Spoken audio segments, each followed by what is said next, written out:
Hi guys and welcome to another video. Well, in this video I'm going to show you guys how to append text to an existing file. So let's create another pointer. I have a file, let's call the fopen function.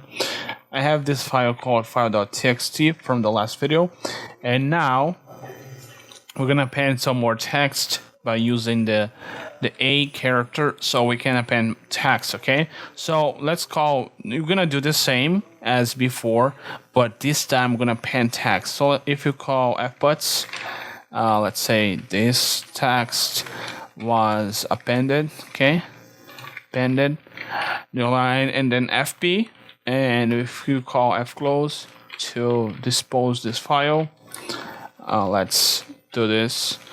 So this text would be appended to the end of that file that we created in the last video.